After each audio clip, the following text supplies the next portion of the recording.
I'm Biliana Sisin, Global Forum on Oceans, Coast and Islands and University of Delaware, and I invite you to Oceans Day in Copenhagen.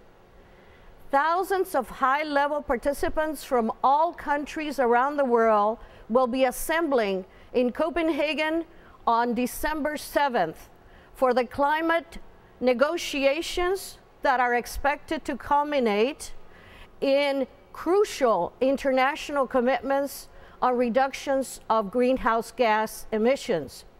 There is nothing that any of us could be doing at present that is more important than participating in these international climate talks, in person if possible, through the internet, through contacts with your public officials. The Global Forum on Oceans, Coast and Islands, together with the government of Indonesia, the European Environment Agency, and 46 other entities from around the world, has organized the Oceans Day at Copenhagen to be held on December 14th. The Oceans Day will highlight the central role of oceans in climate. Oceans generate oxygen, absorb carbon dioxide, and regulate climate and temperature. Just as you cannot do without a healthy heart and lungs, the world cannot do without a healthy ocean. The fact that the close to 50% of the world's population that lives in coastal areas and the 44 small island countries that are especially dependent on the oceans are at the front line of climate change. Coastal populations in 173 coastal countries will suffer disproportionately from ocean warming, sea level rise, extreme weather events, ocean acidification.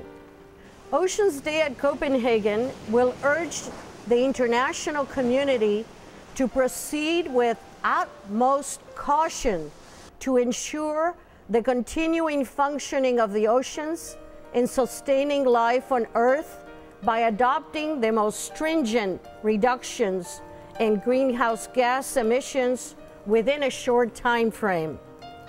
Emphasize the positive contribution that oceans can play to mitigate global warming, for example, through ocean-based renewable energy, such as wind power, and through the use of natural carbon sinks in coastal areas, such as mangroves and coral reefs. Begin immediately and with sufficient funding adaptation efforts in coastal communities and island nations in all regions of the world, and prepare the public for the inevitable changes that will occur. Achieving tough targets in Copenhagen is essential for the survival of the ocean, ourselves, and our planet Earth. Please join us in person and on the internet at Oceans Day in Copenhagen on December 14th. Thank you.